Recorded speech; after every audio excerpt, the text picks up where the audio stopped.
everyone. Welcome to the program. This is Sunday Politics, live on Channels Television. I am Sean Wakimaloye, live for you here in Abuja. 3 years into President Bola Tinubu's economic reforms, there are two stories of the Nigerian economy tonight. The story in the numbers and the story in the lives of the people. On paper, there are signs of progress. The economy grew by 3.89% in the fourth quarter of 2026, up from 3.13% a year earlier. Reserves have strengthened, government revenues have improved, and the IMF says the reforms have produced better macroeconomic outcomes and greater resilience. But walk away from the spreadsheets and into the market. I'm talking about not the stock market. Go into the motor parks or the homes of a salary earner, and the picture becomes far more troubling. The IMF says poverty has reached 63% of the national poverty line and estimates that 27 million Nigerians faced food insecurity in late of the year 2025. The World Bank says household incomes have still not fully recovered and poverty remains high, with poor households spending as much as 70% of their income on food, and that is perhaps the defining economic question for this government. If the microeconomy is recovering, when does that recovery arrive at the dinner table of the average person? If the government is collecting more revenue, when does the citizen become richer too? If the painful reforms were the price Nigerians are to pay for prosperity tomorrow, how long must tomorrow take to come? Critics say the administration has repaired the balance sheet of government faster than it has repaired the balance sheet of the Nigerian household. But government insists the difficult choices are laying the foundation for sustainable growth. So tonight, beyond the GDP, reserves, taxes, and revenue targets, we're asking much simpler question. Is the average Nigerian's life better off? And if not yet, when? Our guest tonight is not only the one who chairs one of the backbone, the thrust of this government finances. He's also an advisor in some quarters to the president on issues related to revenue. My guest is the chairman of the Nigerian Revenue Service, Dr. Zacch Adedeji. He's live for us here in our studio. Many thanks for joining us tonight. How are you today? Thank you, Sean. Thank you so much indeed. Thank you. I think where we should start was what a video that has gone viral now, where you were. I imagine that you were talking about your position, and you were sort of attacking their understanding of the economy, and you think that the opposition may not understand, and the critics of this government say things that are not comfortable to this government, but you are assuring the president that all is okay. There are those who are watching tonight that will say, Mr. Adedeji, you are wrong. All is not okay for Nigerian economy. How do you defend an economy that an average person is still feeling a lot of pain, and yet you say that the critics are not understanding? How do you explain that tonight? Thank you, Sean, and thank you, Nigeria. So in your introduction, there are some things I need to correct, because you are making distinction between people and Nigeria. The summation of people you have in Nigeria is what called Nigeria. So if balance sheet of Nigeria is getting better, so by extension, the life of Nigeria are getting better. That's it. Secondly, when you talk about opposition, I want you to let us defer that because the focus today is to explain the decision that Mr. President has made, the results that we've seen, and how does future look like. So I want us to structure this conversation into like 4 sections. First will be, what did we meet when we come? What have we done? And what are the results? And how does future look like? And let me take the first session about what we meet. You know, it's not in the character of Mr. President to share blame, because we believe government is continuum. But that does not mean we should not take stock of where we are coming from. And just to put it in perspective, Mr. President inherited economy that is baffled with 4 mutually reinforcing distortion. One is subsidy that is unsustainable. Second one is opaque foreign exchange market that we have that discouraged investment into the country. Third one is underperforming oil sector, which should be our backbone. And last one is that we have tax base that is very small compared to the size of our economy. Those are the conditions that we met. And if you see that in real time, we have trade deficit, you have negative FAC inflow, meaning that instead of NNPC oil company bringing money to us, we are actually owing the NNPC because of subsidy that are not sustainable. You go to CBN, you have backlog of 7 billion. You have ways and means of roughly 23 trillion. This was pre-Tinubu's coming into power. I just don't want to say pre-Tinubu. I'm just telling you what we met on ground. Before 2023. Before 2023. This is the situation that we have on ground. Foreign inflow zero because of distortion in forex. I will give a full explanation into that. And poverty, lack of coordination, all those things is what we have. And as a visionary leader that Mr. President is, sat down and said, okay, how will I fix this? Because in our language, they say when the tree fall upon each other, you have to take it from the top. And he took the bold and which is most fundamental decision of this administration, which is removal of fuel subsidies. This is evil that has been with us for more than 3 decades. And this has caused a lot of distortion in macroeconomic indices of our economy. Coupled with that is unification of exchange rate that he has done. And then setting up tax reform and also issuing some executive orders to annex pending the time that we will have the law being passed. So when you have this situation on ground, and you know, as an accountant and economics, economics is not run by emotion. They respond to the rules. There are fundamentals. So when you make reference to what I said about complaining or people criticizing sectional data, and I said that Mr. President has elevated the structure, system, far beyond comprehension of some people. Because if you look at it, and which is the question I asked, that are they saying that it is wrong that we remove fuel subsidy? Are they saying that it is wrong that we unify the rate? Are they saying that we should have continued to use 1923 stamp duty tax law? So which one? And that is what I said, but I don't want us to focus because the political or campaign is not yet here. But the question I want Nigeria and you inclusive to ask is that what will you do differently from what we are doing? So let's ask the question. There are fundamental principles that the president have stood on since he assumed office. And which affect either the fiscal side of the economy or the monetary side of the economy. You talk about the exchange rate, you talk about the removal of subsidy, and you talk about the value of the naira. But in all of this, one thing that is fundamental, there are those who will asking, subsidy on the first day, Mr. Adedeji, and as an accountant, a first-class graduate of accountant as that, you understand that there are buffers that are needed. These are the question. When you are asking those who are criticizing, yes, what would you do differently? The question is that there are those who are saying what will be done differently is buffers would have been created. You said visionary. There are those who will say more thinking was not given to the removal of subsidy, which led to the fact that it threw Nigeria economy into chaos.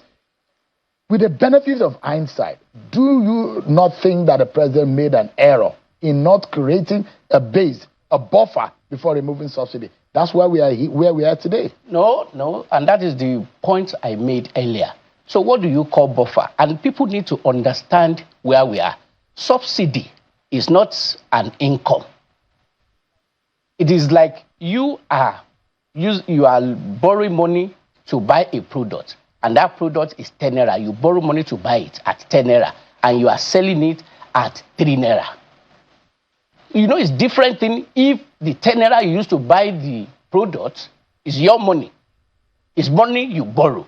So when people talk about buffer, about everything, it's still lack of understanding. I understand the painful because it has to be. And we should commend Mr. President for not being politician, but being patriotic and forgetting whether I want to have election or not, but focusing on having solid foundation for this economy. Because all the good results that I will reel out soon comes as a result of that courageous decision. So it's not a mistake. It is the best thing that has happened to this country. So the question I'm asking here, Mr. Adedeji, subsidy world over is not something, it's not a favor that government does. It's something that happens globally. Subsidies are and that is, but that when you remove the subsidy, for example... that is what I'm explaining to you. When you call it subsidy, it is even wrong use of the word. It is... In petrol?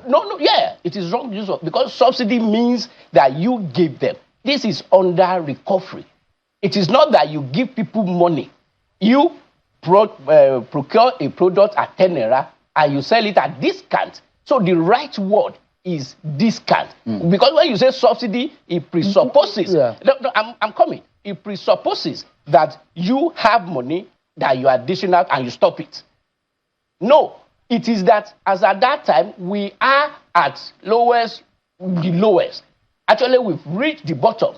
And if Mr. President has not taken that decision at that time, only God knows where we'll have been now. Can you imagine what Nigeria could have been if we went on? No, let me tell you what would have been, and you will see it when we get to the data.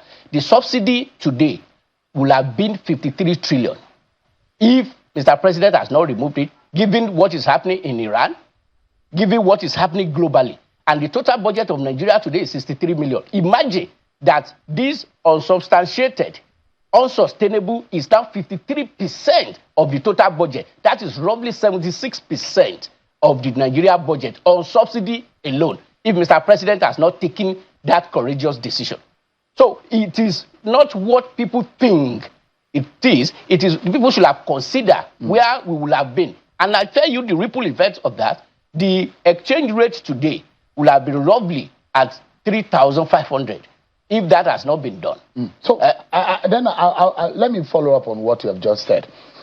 It might be under recovery at a technical jargon, but in the pocket of the average Nigerian who is buying less petrol, less the price, is subsidy for them. No, because after the president removed it, they are now paying more. And that is what I need to explain. And that is why I say that when I say people understanding, and we should all commend Mr. President, because people have misconception in their thoughts. So when the real value of a product is 10 naira, and people are buying this product at, let's say, 3 naira, and you are borrowing this 7 naira, it's not your income, it's not at your luxury.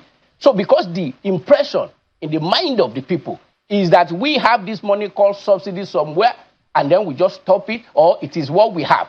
If Mr. President has not stopped it, only God knows where this country will have been. And that is the point. We don't have it. And truthfully, to all the candidates then, they've all agreed they will remove it, the subsidy. But the approach of President Tinubu is what they criticize. No. And that is what should you have done and that is the as a base of your policy action? No, that is what I'm saying. If you look at it and you break it down, that what Mr. President has done, and you will see, one of the governors just said recently that he used to collect 4.6 billion monthly, but as a result of this reform, is collecting 16 billion monthly. So if you divide all these things, education, agriculture, all this, if you sectionalize it, these are the things that is done in the state. Also, don't forget that we are operating constitutional federation. And what that means is that all revenue you have, you take it to federation account, and it is shared according to the law. So there is no window for anybody to take any money anywhere and separate it aside and in the thinking of those people that don't understand and say, okay, we should distribute it. Because when they talk about buffer, you should ask them that for that question. What should that buffer mean? And if you see the Mr. President steps after that, we have CNG. Why do we have CNG? Because based on data and our calculation, we discovered that those people that feel more impact in this are the urban populace who travel on public transport. Because if you do the real analysis, where you look at what really affects people, is diesel. Petrol procurement, majorly 80% of this petrol consumption that you talked about are elite. So when people begin to say, oh, the poor, so tell me, you don't have a car? You move from in my village. Now, how many car or transportation, they walk to the farm, they come back, they do. So tell me their consumption of petrol. So when people talk in motherhood statement, I say you should provide buffer, like what? So, and these are the things that we need to ask people, and we must remind ourselves that where are we coming from before we get to this stage. Right. And if not for Mr. President, and I said it openly, and I tell people that the greatest gift to this republic is the leadership of Mr. President. Because if not for him at that time, only God knows where we'll have been now. Because the economic policy and direction of this president has been described as voodoo economy. An economy that is at best favoring the elite and the government rather than the poor masses of our people. But the fundamental question let me just correct that. No. Let me just correct that. And that is you as a journalist also. I want you to ask them the next question.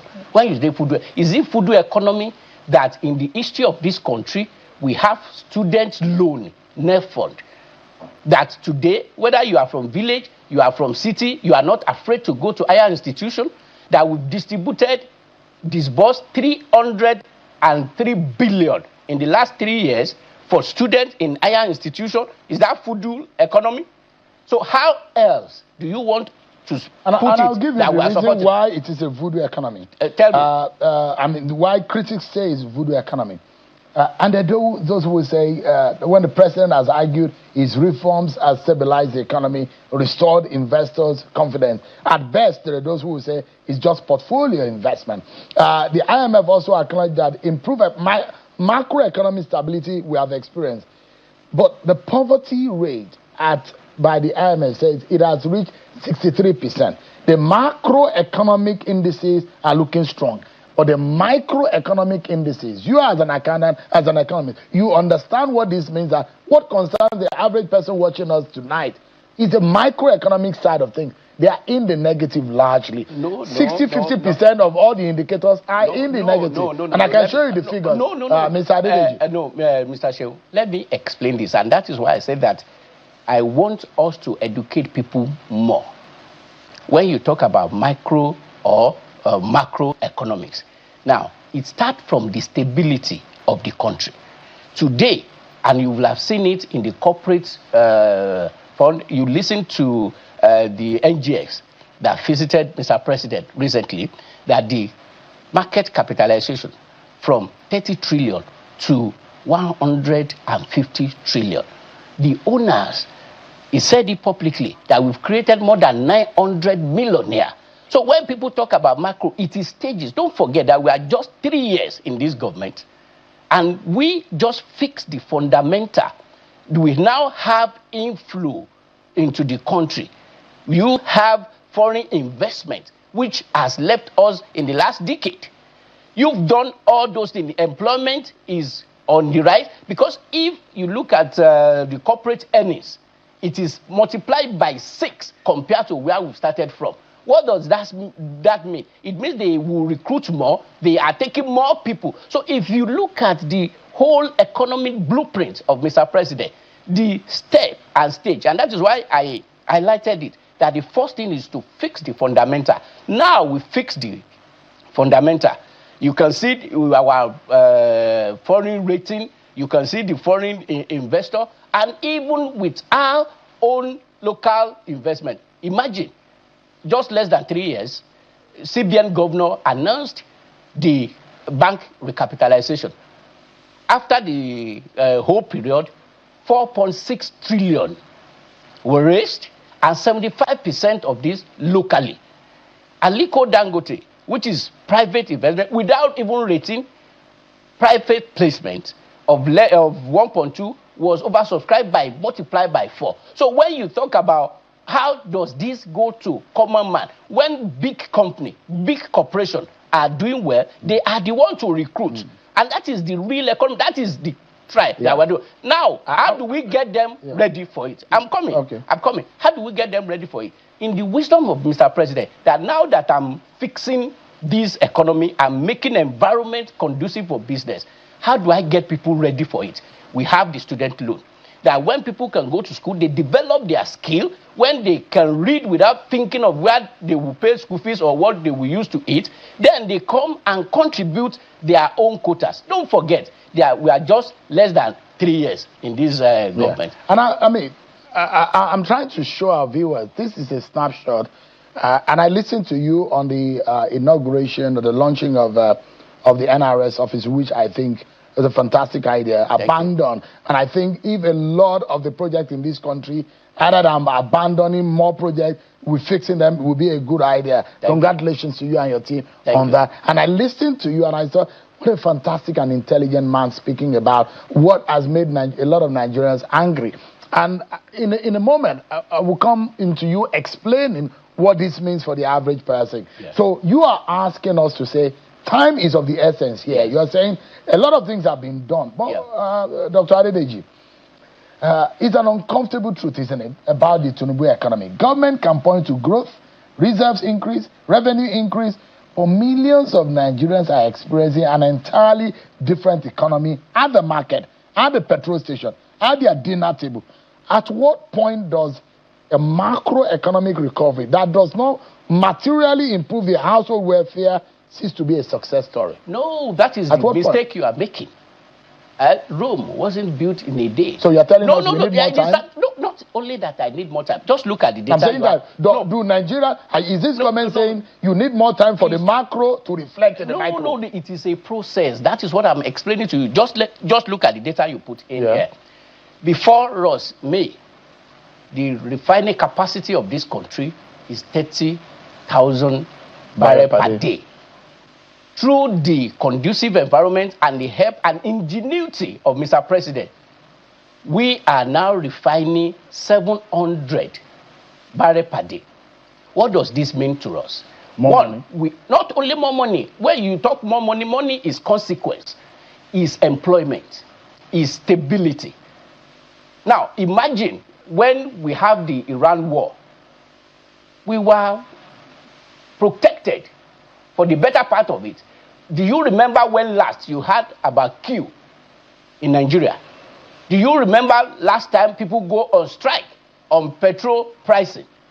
These are the people should remember. And remember, we are just 3 years. Now imagine the refinery that is now doing 700 barrels per day now. The number of employment, the number of impact that this will have. And this is just 3 years. Don't forget, Nigeria has been a system for more than since 1960, just on the paper that we have.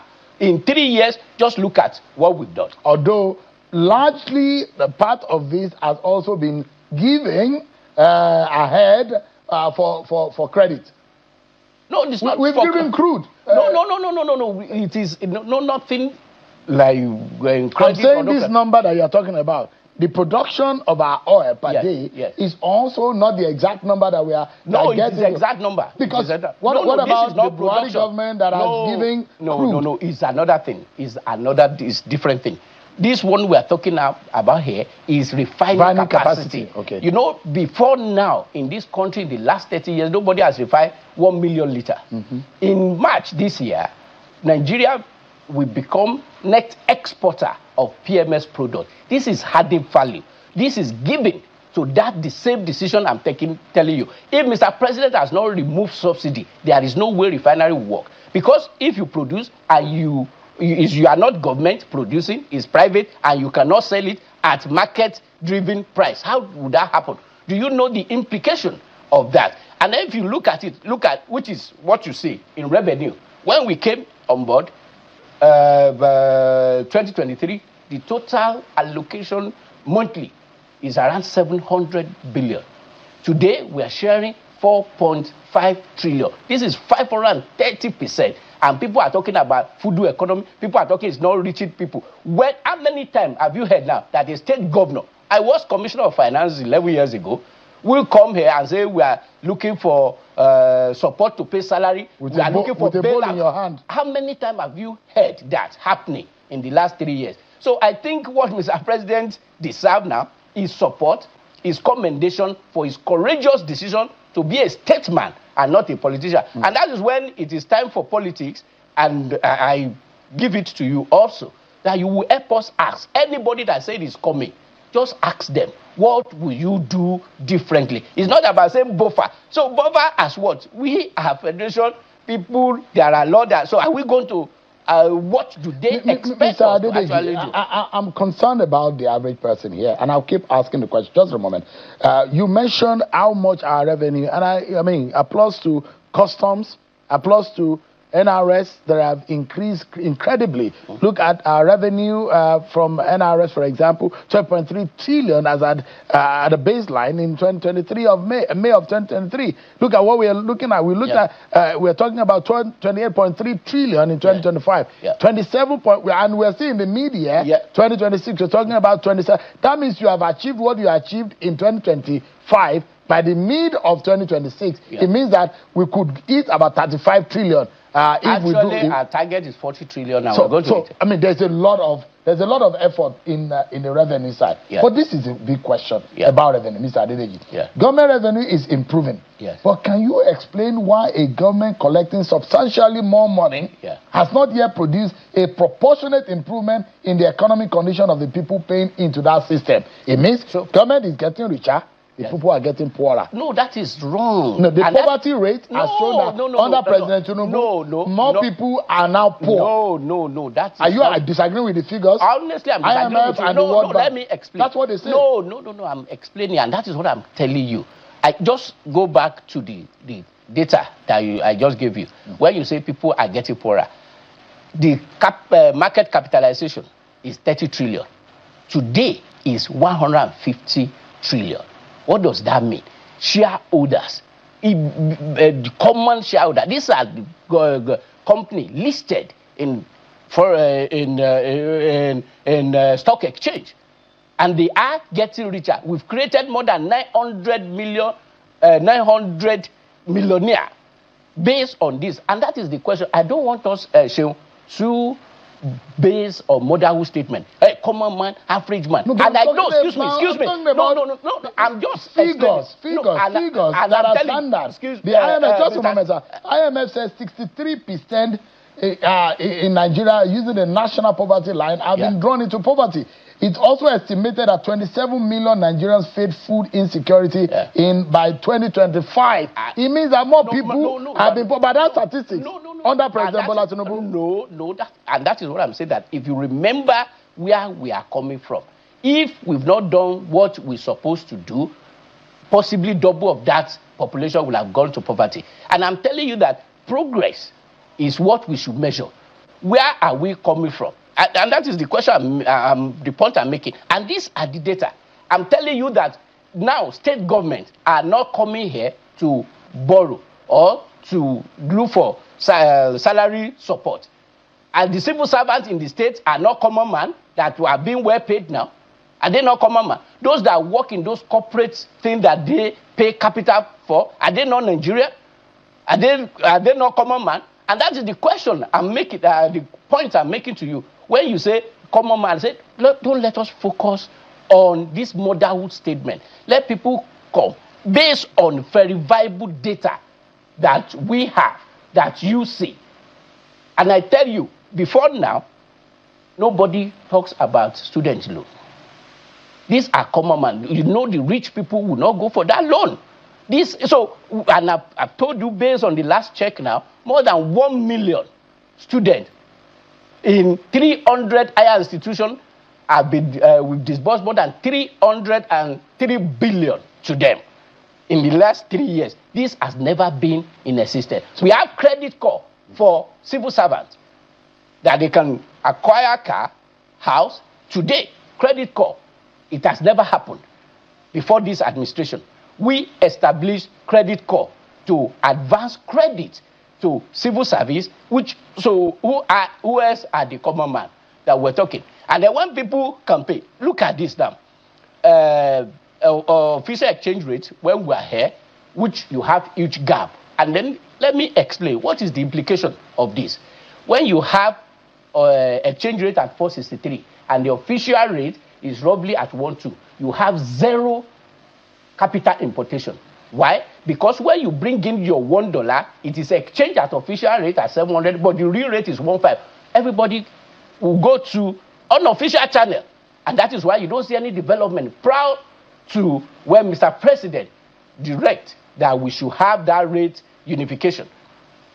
And that is what you see in the result. How many times have you heard now that one company or the other, they are queuing in central bank to have their own dollar need? And that is what you've seen in what you see in their corporate results, that they profit before tax or their earnings is multiplied by 6 compared to where we've started from. So when people without data are coming up and say, oh, this and that, you should ask them further question. That one, what will you have done differently? And when you talk about common man buffer, what do you mean by that buffer? Understanding our federation the way we are, that primary health, primary school, these are responsibility of the state, right, which is the common man that we talked about. Yeah. So when people talk about buffer, I mean, yes, based my understanding of in political economics, yes, buffer, if you are, and the argument about subsidy, which I think now maybe we should put behind us, and we look at the solution about the present economic situation of the average household in Nigeria, because buffers could mean transportation is going to be heavily impacted. What are you doing? The government came afterward to say there will be CNG buses, yes, for civil servants. Yes. Those are buffers. Yes. Which are those who will say, if Tinubu government had thought about this properly, these are the things that they would have, the system would have been created. And that would have not thrown us into that is the economic chaos that we ran into. People don't understand the situation we were. You are saying you will have created that when you have that money. I told you that imagine you are borrowing 10 naira to buy a product that you are selling at 3 naira.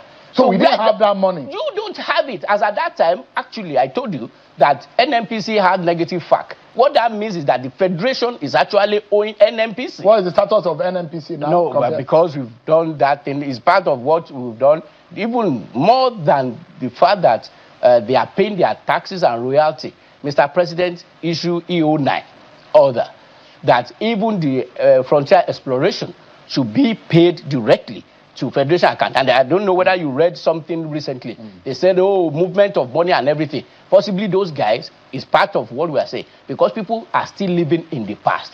They thought frontier exploration still the purview of NUPRC.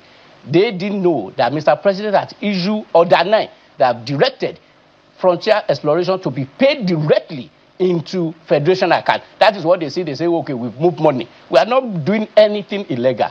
So can we see the frontier exploration fund in an account now? Of course. No. Based on Executive Order 9, we pay it directly into federation accounts. And that is what we're doing now. Since when has the payment started?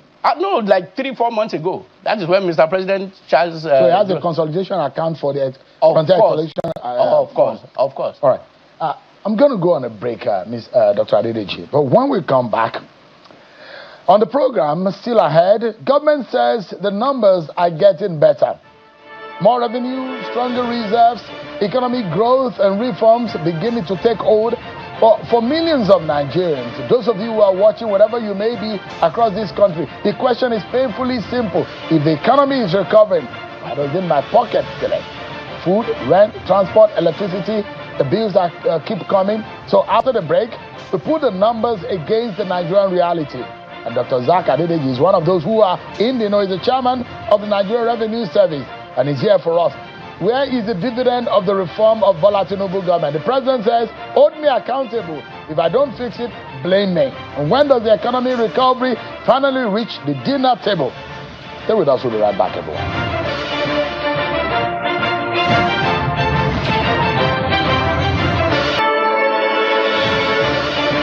Thanks so much, everyone. Welcome back tonight. We're putting Nigeria economic numbers against the reality of the Nigerian pocket. Government revenues are rising, growth has returned, and the administration says its reforms are beginning to deliver some result. But for the trader in the market, the worker living on a salary, the pensioner buying medicine, and the family struggling with food, rent, transport, and electricity. The question is not whether the spreadsheet looks better, it is whether life feels better. So where is the meeting point between macroeconomic recovery and household prosperity? When those more money for government translate into more purchasing power for the citizen. And after 3 years of difficult choices and enormous sacrifice, when should Nigerians expect to feel the dividend of the democracy? Let's put those questions back to the man at the center of the government revenue reforms. Dr. Zacch Adedeji is the chairman of the Nigeria Revenue Service. On the other hand, maybe in the evening, he advises the president on revenue. Thanks so much, Dr. Adedeji. Thank you. Thank you. And perhaps, maybe I'm not satisfied and I wanted to push further. Despite the extensive reforms, poverty and household hardship remain elevated according to the World Bank. This is not me. What specific policy has measurably increased the real income and purchasing power of the average Nigerian, and by how much? The background is this. Approximately 74 million Nigerians in 2026 live below the national poverty line, according to the report of the World Bank. Over 100 million of Nigerians now live in that standard now. Seun, like I explained earlier, that what did we meet, what have we done, and what are the results that we have now? Just imagine that we've not done what we've done. All those numbers you are reading out will have been doubled. We are talking about... So you met a very terrible situation on the ground. I painted Paul Alagi said the economy as of 2023 when Tinubu came into office was about 20 years decline. Is that right? Was that the situation? Honestly, I don't want to quote, I don't know source of his data, but like I said, I've given you the data and the situation we met. This is the reality. Irrespective of those numbers you've read, it will have been triple if Mr. President... So we should be thanking Bola Tinubu? Of course. But he told us he can do it. Why should we thank him? No. I'm not... He said, but if he has not done... He campaigned. No. He said he can do better. Despite the fact that he said he can do it and is doing it, we should commend him so to do more. These are the data that I want to show you. Prior to 2023, I told you that we only have refining capacity of 30,000 per day. Today, we have 700,000 refining capacity. Which one is easier? To say wait for Lekki to produce or wait for Amsterdam? This is what he has done because of his courageous decision.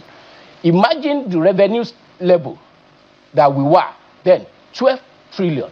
Today, we are 28 as of last year, and we are 40. Just multiply it. And you see that effect in what the governor said. And when you talk about common man, I'm not apportioning blame.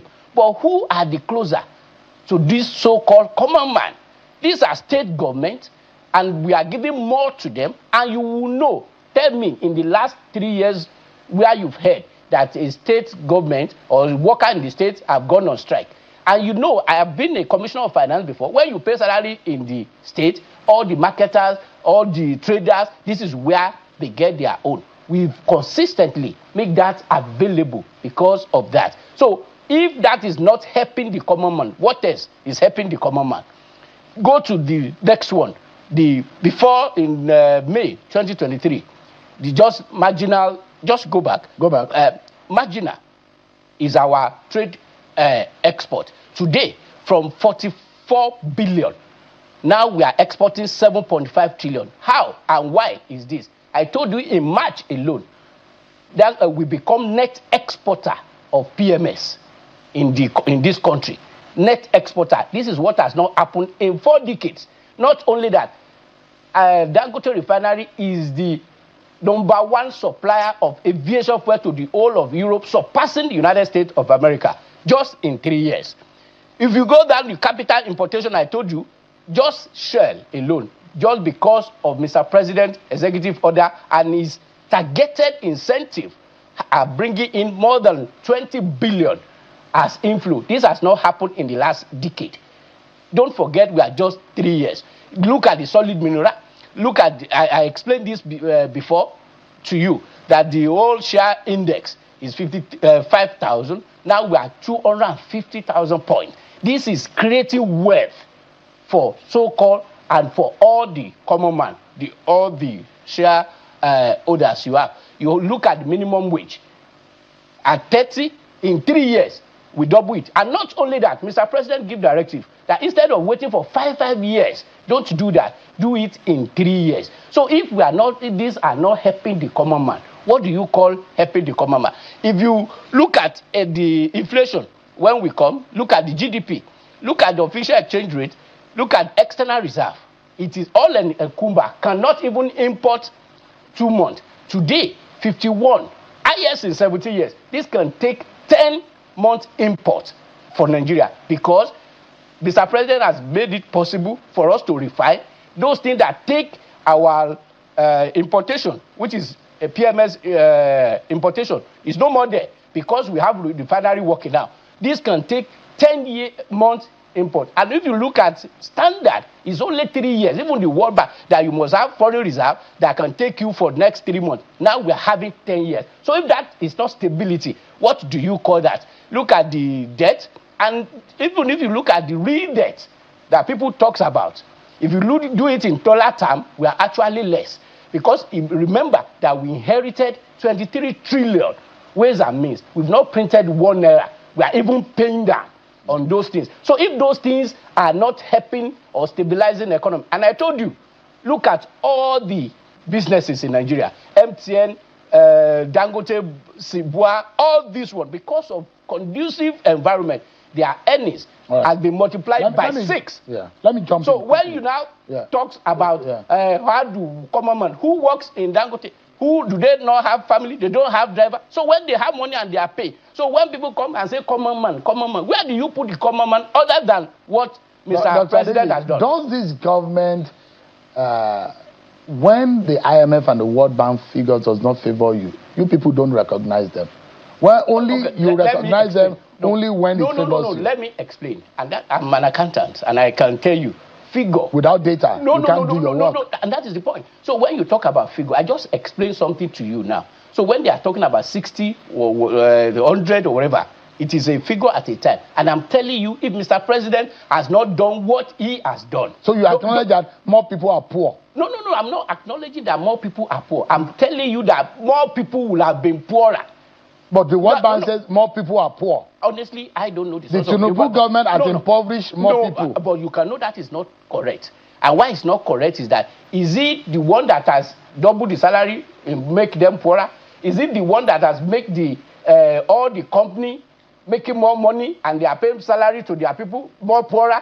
And that is where you compare data to the reality. Look at and that's what I'm telling you. This is one of the policies of this government in the value of the naira. Yes. The naira has depreciated significantly, and prices remain high.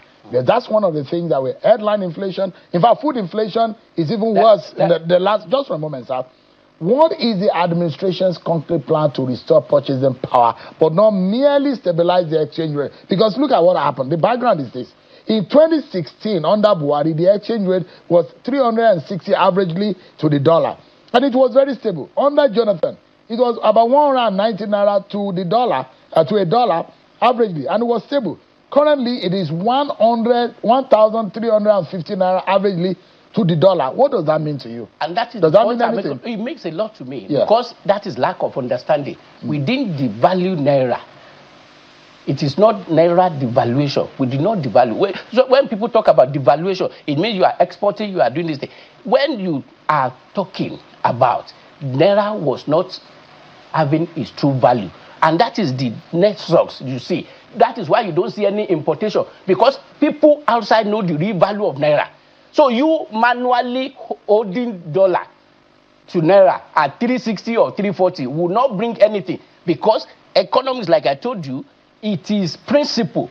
So if the parallel market is 1,000 of 1.5, and you say official rate is 300. That's why you don't see any investment. We were living a lie as a country. Of course. So you are saying this is the reality. That is why I'm commending Mr. President for being courageous, for being patriotism. Don't commend him. No. Don't commend him. Because that is his job. No. It's not about job. No, excuse me. Don't insult the sensibility of Nigeria. No. Because when you are commending him, let me tell it's his you job. Should I commend you for your job? No. Well, yes, you should commend me if I do it well. That we are being paid to do it. No, even the fact that I'm paid to do it, you should because commend me. The president said, vote for me, I will do it. Why should Nigerians commend him? No, okay. The other president that have been there, are they not been voted for? Why they've not removed subsidy? Are they the other people? Are they not been there? Why they had the naira that we have parallel markets? Are they not being voted for? Is it not their job? So when someone now take courageous decision, not minding what temporary dissatisfaction or rating will be, and say this is the right thing and I have to do it, and he's doing it, you say we should not. So if you don't commend, how will you encourage? Okay, and look at this. I just want to show you, because I said, what are the results? This is what we made. You see 2024. The full Tinubu's effect, 76%. In the history of Nigeria, domestic revenue performance. I'm telling you, you've never seen this in the history of Nigeria. And why do you have this? The last law, the first law in Nigeria on tax was promulgated in 1923. And nobody has changed it till when President Bola Tinubu came on board, taking that courageous decision and consolidate all the tax. These are the effects. And you see it, revenue multiplied by 4, distributing straight to the state, which you've seen a lot of state government commending, while they are commissioning projects, while they are paying salary on time. How many times have you heard that any state in Nigeria, they've gone on strike for lack of payment of salary? And this come as a result of Mr. President's courageous decision. If you look at it, if you look at the other slide about PMS, because we must at every time recognize where we are coming from and what we've done. If you look, if Mr. President has not helped and put refinery, giving conducive environment, which is the most, and I said it during the inauguration, I've never heard about selling crude in local currency. He initiated it. If you watch recently, Ghana are copying the same thing. Why? Because of this. Despite the fact that this is the price of PMS compared globally. Yeah. You will see that what we are paying in Nigeria is 63%, less than what is paid globally. Why? Because we have refinery here. That America has refinery. I'm just even telling you that imagine we don't have. This is where we will have been. Not only that they prioritize it when they have the war, because they need to supply themselves. God saved us from that because of the courageous decision of Mr. President. And thank you. Commend Dangote, Aliko Dangote, because of the vision that he had. And he didn't start under this government. He had projected, and that's why he went to borrow money, he went to invest his money. And we need to commend some other private sector persons. Mike Adenuga Jr., the Global Group, Aliko Bua, and all of them. It's a very tough terrain to do business in Nigeria. And that's the average businessman. And that is what Mr. President... They go through a lot. I understand. That is what Mr. President is doing. Imagine having 66 books of taxation. Now codify it to only one. What make business environment more conducive other than that? Having less than 1 digit of number of taxes that has been paid now. What make business more conducive other than that? So if you look at the result that we've had, if not for him, and that is the question, because I don't want us to lose track of what we've done. What we've done in the last 3 years, I can say that Mr. President has moved economy from crisis management to consolidation level. If you look at all those parameters that we met, Mr. President has turned everything into green from red status. If you look at it, we have positive trade now, the stability in forex market, we have bank capitalization. So because all these things has linked. All right. Let me just land this. Let me land you on this. When you see bank capitalization being successful without collapsing any bank, what that means is the safety of this common man deposit in the bank. We've raised 4.6 trillion in 3 years, and this is done 75% locally. What else gives confidence, trust to the way the reform has been done by Mr. President other than that? Dr. Adedeji, we are totally out of time, but I'm not satisfied, and I'm not done, because this, for me, for a lot of Nigerians who think that this government is not doing enough, perhaps its policies is aching and hurting the Nigerian people, I will extend this conversation by another half hour so that we can be able to interrogate a few issues. But I'll go on a break. When we come back, we'll spend the next half hour to interrogate what Tinubu government promised, what we are meeting on the ground, and what result are we saying, and whether or not, although Zacch here will not agree to go into political conversation, but it means one thing. Will Nigerian people sack Bola Tinubu in 2027 or keep him in 2027 because of this economy? Because economy is at the center of government actions and activities. But those are the conversations we'll be having after this break, everyone. Join us again.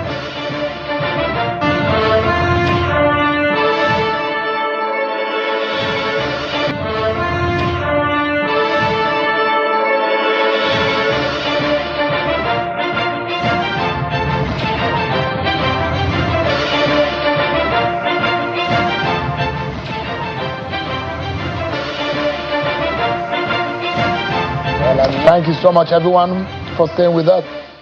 Dr. Zacch Adedeji is the chairman of NRS and is explaining Bola Tinubu and the APC government's policies in the area of the economy and how it affects you as a person, wherever you may be watching tonight. Dr. Adedeji, you are the tax man. You want a stronger tax system, but there is a basic economic question here. How aggressively can you extract revenue from an economy in which household incomes have not fully recovered and poverty remains extremely high? Where is the breaking point? Okay. Thank you, Mr. Shew. And then let me now talk technically as a taxman now, just removing my other cap. Honestly, for us at Nigeria Tax, we are not there to extract, and which is Mr.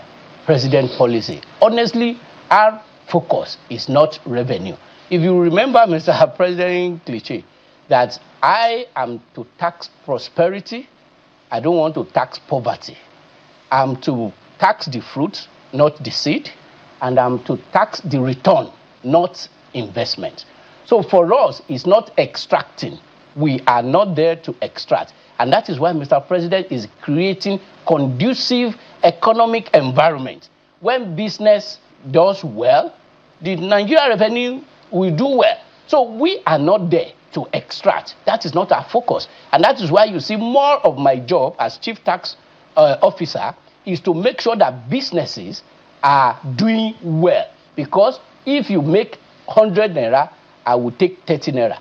If you make 200, I will take 60. If you make 300, I will make 90. So if I want to make more, I must work for you to make more. And that is why it is in the best interest of us in Nigeria Revenue Service that businesses are doing well, individuals are doing well. And that is why you see that day and night, you see Mr. President removing hurdles, obstacles before businesses. And look at what he has done in that respect.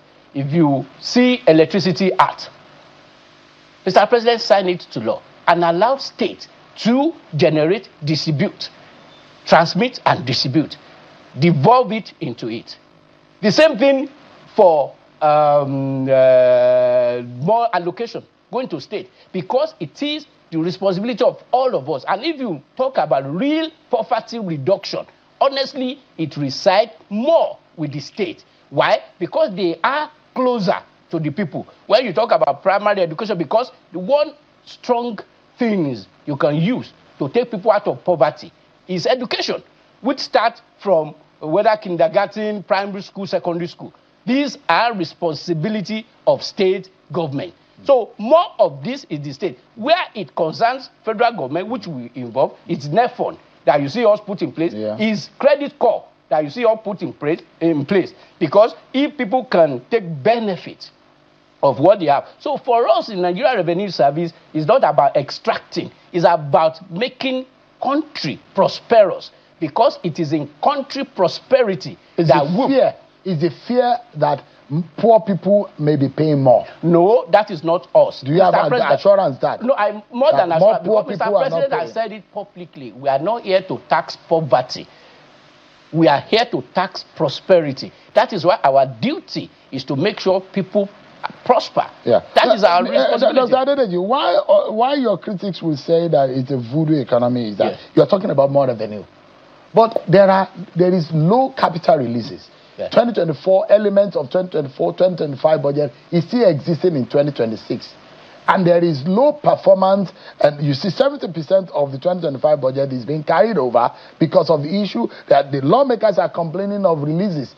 Why are we getting, we say we have more revenue, but yet there are low capital releases, poor budget performances? No, and that is the understanding that people should get. There is total difference between budgeting system and expenditure framework. And if you look at Mr. President, one thing you know Mr. President for is his own financialism. How to take water out of rock. Budgeting system is separate. So you are mixing two things together. When you talk about capital releases and everything, I want to give you an example without want to go into the details. We have Lagos Calabar that we are doing.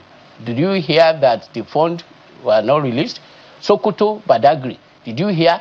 Mr. President is being strategic in his work, and is doing something that has connection with all of this. So when you talk about we have budget, we have actual, it's different thing. So it's not because you have more revenue. Don't forget, more of this revenue, I give you VAT.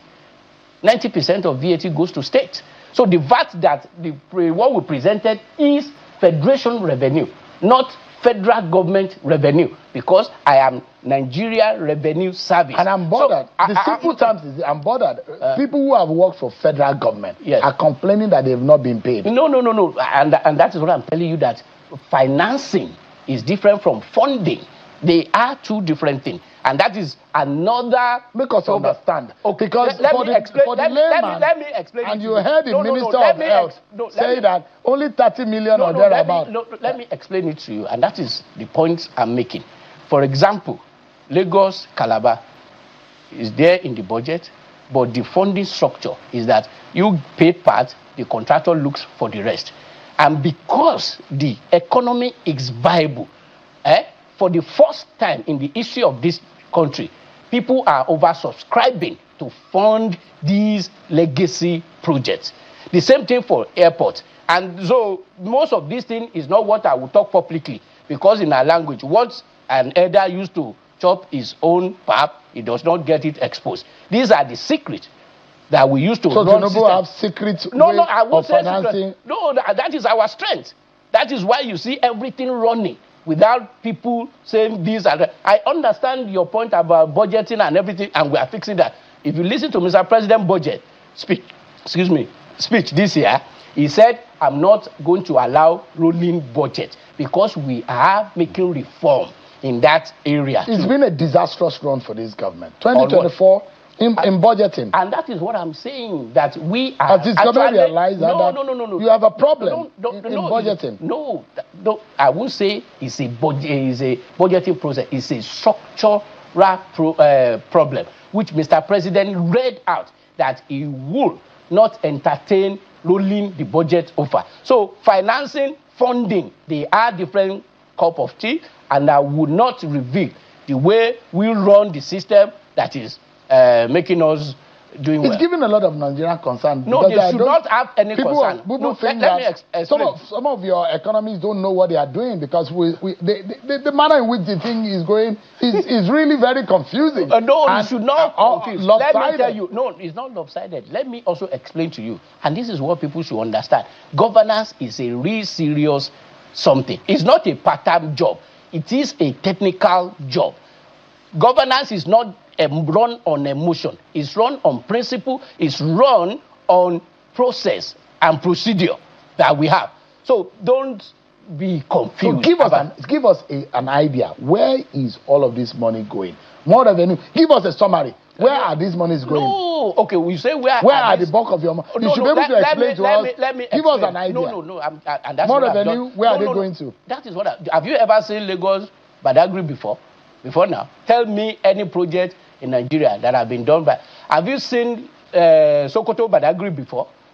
Tell me any project that you've seen in that realm that I just explained to you. So when you say where are the money going to, these are the money used for infrastructure. I don't know whether you follow what is happening in Agric.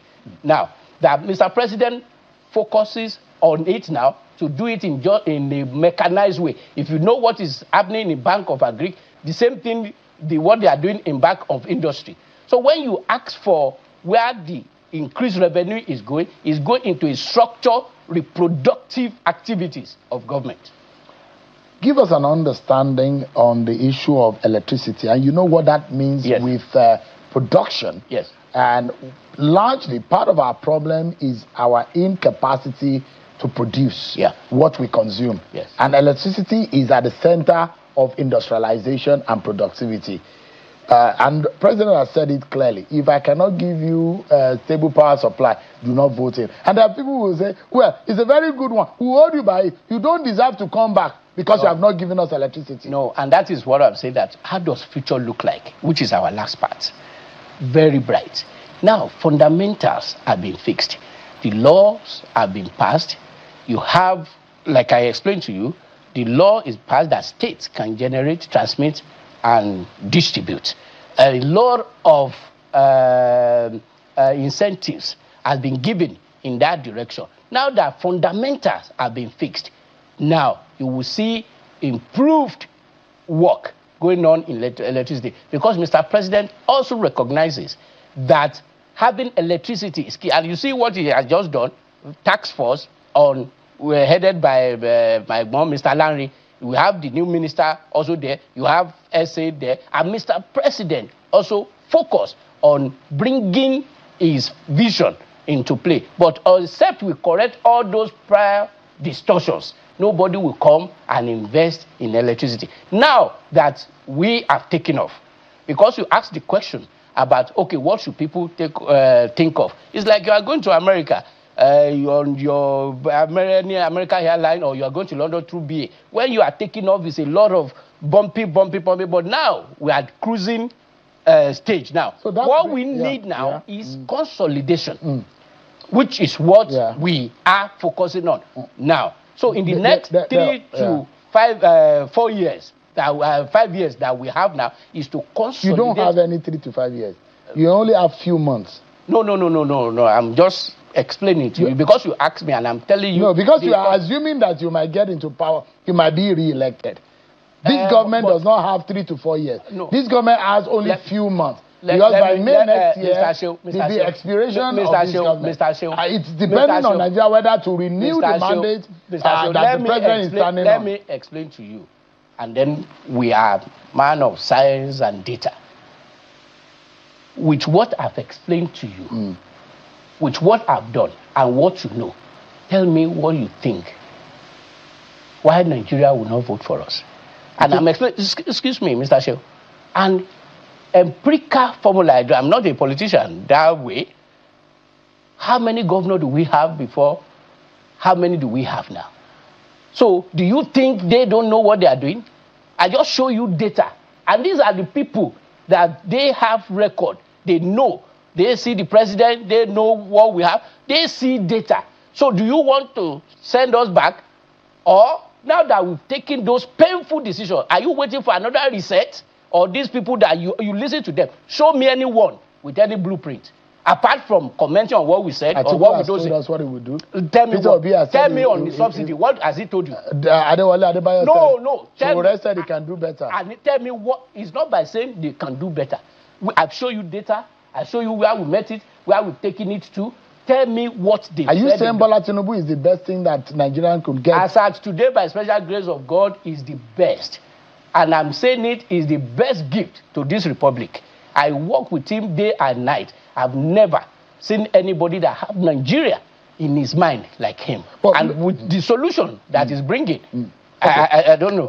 Dr. Adedeji, Nigerians were told that subsidy removal and other painful reforms were necessary sacrifices for a better reform. Yes. And I'd like to extract the commitment from you tonight. Yes. 3 years later, when exactly does sacrifice become prosperity? Give Nigerians a timeline rather than another request for patience. What should an average Nigerian be able to see in a salary, food bill, or household expenses by January 2027 that would demonstrate that the sacrifices have worked? Give us a timeline. And I will tell you, even I don't need to give them timeline. From now, they've started saying, I understand and I empathize with our people because we always want more and better. But I can tell you, and I ask you a question, when last did you hear about fuel queue? When last? Do you think it's just vanished? When last did you hear about ASUU will go on strike tomorrow? Do you think they just vanished? When last did you hear that one state, they need to do the NUC or NLC? When last did you hear anything about that? Do you think they just vanished? Are they not products of those courageous decisions that we've taken? Now, people have taken it for granted that, oh, money must come, it is the same, it is the same.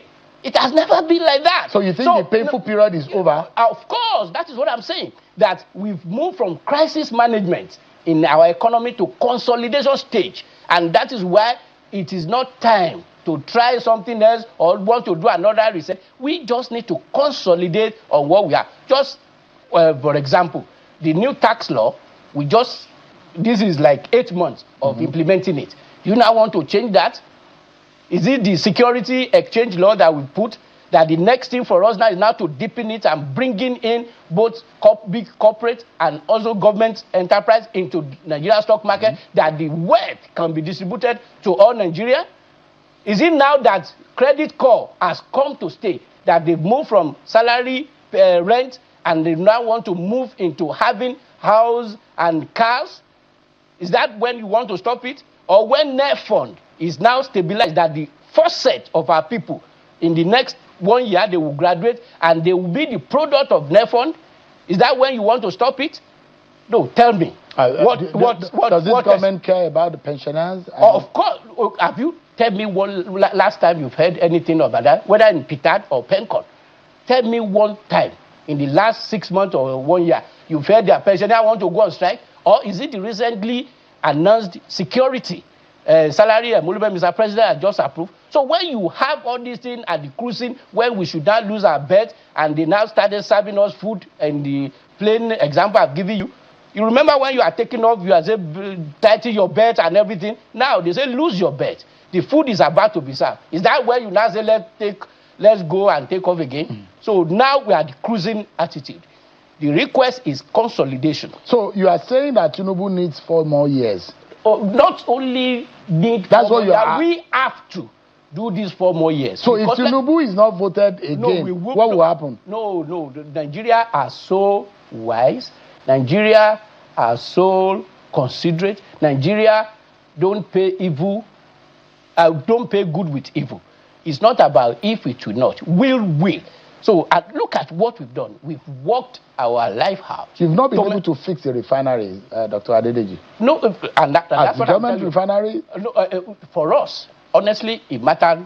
It doesn't matter to us. Is there a plan? No. To fix the honestly, NNPC. How many refineries do we have? 4. No. And I'm telling you, 4, if you look moribund. at no. That is not even a disastrous problem. No. That is what I'm saying. That is not even matter.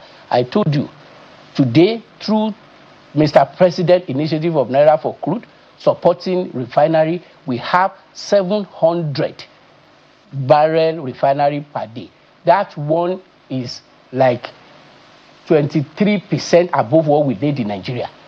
So whether it is done by private or is done by government, because we are one cycle, honestly, that is of no interest to us. Today we have a working refinery in Nigeria that has helped us in our energy security through the initiative of Mr. President. So whether Nigeria, the one NNPC has, is working or not, honestly, it's of no significance to us. But I know they are into partnership to make sure that the Chinese come and make it work, the more the merrier. But as we are today, God has helped Mr. President, to stabilize energy security in Nigeria through his conducive business environment that allows refinery to thrive in Nigeria. Dr. Adedeji, are you not bothered that the feeling that these people in government live large and in luxury? The president, the convoy, wife of the president, the kind of expenses that go into running government, cost of governance summarily. And there are those who say there's a lot of poverty. Cost of governance, the president promised. The cost of governance agenda seems to have been cut short. No. And let me explain. There's nothing. No, let me explain. And that is mismatch that people used to say and talk about. Tell me, Mr. President goes from home to office on foot, not even driving. I don't know, except he's going to the airport, so I don't know where you see the convoy. No, what is that? Okay, no, the bulletproof no, just take it for granted. So before he become president, what is he riding? So is it because he's now president? So how much is escalating? I'm asking. No, I'm just government money. No. I'm just. You might leave. But once Nigerians are paying for it, we cannot pay for what we cannot afford. Excuse me. How much is escalate that the president of Nigeria cannot afford? No, please don't embarrass this country. I just show you. No, excuse me, Mr. Sheikh. Yeah. So how much is escalate? No, tell me how much is escalate that the president of Nigeria... Even the new aircraft. What is the new... So it should have gone on earpiece or what? No, I'm asking you. President of Kenya flies Kenya Airways. I honestly, I don't know. Do you now have Nigeria Airways? So I'm asking you. So honestly, when we are having serious... So you're saying that this government is not living large? To where? How? And this is the question I ask. How? What do you call living large? In the last 3 months, he has not even left this shore of this country, walking, trekking from work to. If you go there now, you will see him reviewing one document or the other. So what is living like? He eats once in a day. How many parties have you seen him in the last 3 years? Tell me where you've seen him, whether in the holiday or anywhere. So what is living like? And remember, this is former governor. This is former treasurer of Mobu. This is an accomplished accountant and investor. So this now is president. What is escalating? When we talk about cutting cost of governance, we're not talking just about one man. We're talking about what goes on across the line. The ministers, the heads of agencies. Let me put it in real economics for you also. And that is what people don't really understand. Because when you say, cost of this or cost of that, don't forget that government, the government is both debit and credit. So if government needs to print and it does not print, don't you know the printer has lost the revenue? So government, when people say, austerity, don't forget that it is a cycle. So if we need to use a conference center, you don't use the conference center, you don't know that the owner of conference center has lost the money. And it is when they make money that I can tax them. So the real economy is both debit and credit. So when people, and that is what I used to just judge them, whether they really understand what they are talking about or not. When someone will tell you, I carry my bag, I do it, so what does that mean? Contractors, Dr. Adedeji, when would they be paid? No, I know the Minister of Finance is working on them, and they are being paid. When last did you hear any from them? Those who are being owed less than 100 million mark, they plan their payment. But those who are owed higher, and there's still a lot of them. No, honestly, like I said, that is funding mechanism within Ministry of Finance, and I know they have structure, and they are getting that done, and it's part of activities of the government. Give us an idea of the management of resources, because what we hear a lot of the times is that monies have gone into the state, the local government. Yes. But people, that is where the real people are. Yes. The state, the local government. Yes. But when the government of the federation says, we have done this, we have done that, the big question is that when the average person says, we are not seeing it at the local level, is there a management or a supervisory oversight? Because the nation cannot be making money where some people in the federation units are not utilizing the money as it should. No, honestly, the law is very clear. No one is above the other. We are federating unit. But people like you are journalists, and all other can ask, as you are asking me question, you can ask state government, you can ask other people what they are doing. But like I said, they are closer to the common man, they are closer to the middle class than with the federal government. And Mr. President has done well by not withholding any fund that is due to all these states. So, and then, like I said, we are in one cycle. And then this kind of elevation, this kind of conversation, we spoil performance. Look at the governor come out and say 60 billion from 4.5, I've received 60 billion. I've done all this project without borrowing a dime. The same thing from Ekiti. It's the same thing from Imo. So if it is not the way people want it, and then when we consistently implement all this kind of program, it will go ransom. There are a few slides that I would like you to explain to Nigerians tonight, which brings us, I don't know if you can bring back some of these slides that really come to the point of, move back to the point of the FRS and revenue point. That comes to the point of, yes, our ability shows that we have the numbers yes. in our population, yes. The active numbers of our people, and you see some of the figures, yes, showing a lot of prospect, yes. but the jobs are still not there. Yeah. Is this government bothered about the youthful population and the fact that a lot of them are out of school, unemployed? No, we are bothered, and that is why you see what Mr. President is doing. Not only TED Fund is funding, Ministry of Education is also working on technical vocation that give our people the job. That's one. Two, if all these corporates, because it's not government that employs people, corporate organizations are the one giving more of these employment, the good one. And that is why you see them doing so well. If their earnings has been 6x, because unemployment rate is still high. No, don't forget, we are just 3 years. We just fixed fundamental. Don't forget. Look, imagine before we don't have refinery. We have refinery now. Are you telling me that refinery is not taking the people that they don't take before? Look at that. If you see the result of the cement industry, do you know? Go to Ikeja now, the airport. In the morning, minimum 1,000 people are trooping in daily in airport reconstruction they are doing. Go to all the sites that they are doing, whether Sokoto, Badagry, whether Lagos, Calabar. If you see them, the employment is on the rise. The same thing. Yeah. I want you to explain this, because each time Nigerians see more money, they will be happy that we're getting more money. That means that there is a hidden capacity of this nation to make money. The more of your number, simple mathematics and simple economics tells you that once you have the numbers, it means something. Productivity, it means something. More earnings, more revenue. It means something. Better roads, better healthcare. Healthcare is suffering in this country. And people are still very largely uneducated. And I saw earlier in one of your slides, we talked about the reduction in the out-of-school children. But make sense of these figures for us. Okay, no, what this figure is just telling us is that when we came, you will see NMPC, we have zero from them. Because of subsidy, nothing. As of today, monthly, they are remitting more than 100 billion monthly, just because of change that Mr. President has done. I explained something earlier. The EO, Executive Order 9, I don't know whether you read about what they say, FRS chairman under fire or whatever, because those people are still living in the past.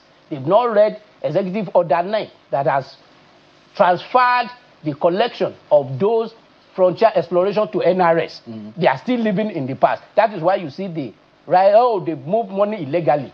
Now they've seen that we have Executive Order 9 that have directed that frontier exploration should be collected by Nigeria Revenue Service and moved to Federation account as it were. Quickly summarize for us, because we have only 1 minute left. So, no, what this means for you is that May 2023, you have 711 billion being distributed monthly. Today, as of July, monthly, we distributed 4.5 trillion. This is 532%. And what is the effect? Effect is what you see what governor said.